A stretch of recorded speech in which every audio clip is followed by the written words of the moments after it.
Bonjour à tous et bienvenue dans l'épisode numéro 1 de la Masterclass. Dans cet épisode, on va parler un tout petit peu de la rotation du corps dans le backswing et comment cela peut vous aider à taper la balle plus loin et plus droit. Je me trouve cette semaine au magnifique Heritage Golf Club, le golf qui accueille la Freja Bank Morris Open, une épreuve du European Tour. Je suis sur le trou numéro 18, un par 5 dogleg vers la gauche et j'ai besoin d'une bonne mise en jeu pour aller chercher le fairway. A tout de suite.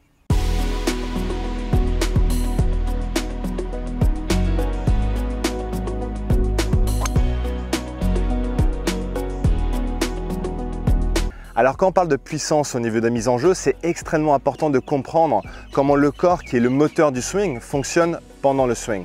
Trop souvent, je vois des golfeurs amateurs qui essayent d'acquérir beaucoup de largeur au niveau du backswing, mais le problème c'est qu'en fait en créant cette largeur, il y a de la largeur mais il n'y a pas de rotation. Il y a une sorte de mouvement latéral vers la droite, ce qu'on peut appeler un sway.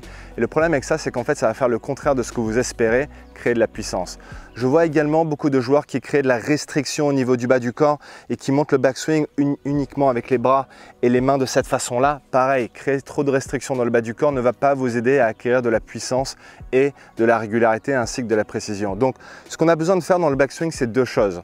On a besoin de libérer un tout petit peu les hanches pour qu'on ait de la résistance, mais pas de la restriction.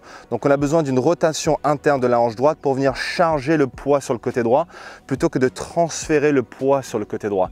Ça va vous assurer dans un deuxième temps que vous allez maintenant pouvoir tourner les épaules correctement en restant beaucoup plus centré plutôt que de trop vous décaler vers la droite. Donc j'ai un excellent exercice pour vous permettre de ressentir les bonnes sensations dans le backswing.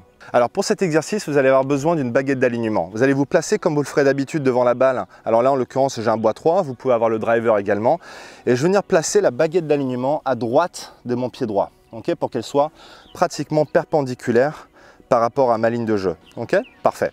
Maintenant, je me place comme je le ferai d'habitude, mais je n'ai pas besoin du club pour l'instant. Par contre, j'ai besoin de ma main gauche. Je vais prendre le pouce de la main gauche et je vais venir le caler contre mon sternum.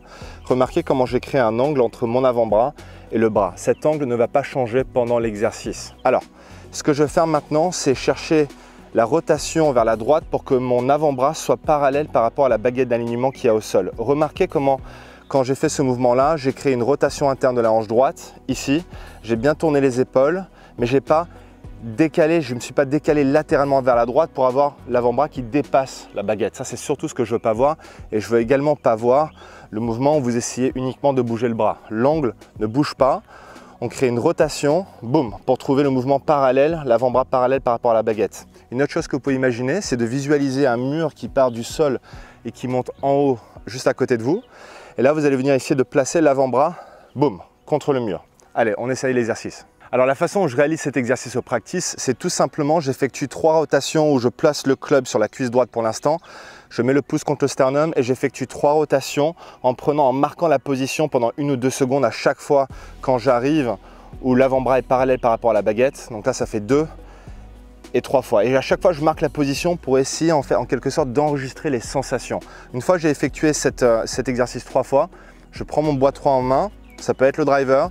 Et là, j'effectue un swing où je tape la balle en essayant de simuler les mêmes sensations. Et si vous souhaitez devenir plus régulier dans votre jeu, vous savez, c'est la question qu'on me demande le plus souvent. Lewis, qu'est-ce que je dois faire pour devenir un joueur plus régulier? J'ai créé une mini-formation qui est complètement gratuite pour les membres de ma communauté. Tout ce que vous avez besoin de faire pour y accéder, c'est cliquer sur le lien qui se trouve juste en dessous de cette vidéo. Je vous montre en fait les 3 étapes clés que j'ai mis en pratique avec des milliers de membres de mon académie en ligne pour leur permettre vraiment de devenir le joueur régulier qu'ils désirent. On se retrouve de l'autre côté.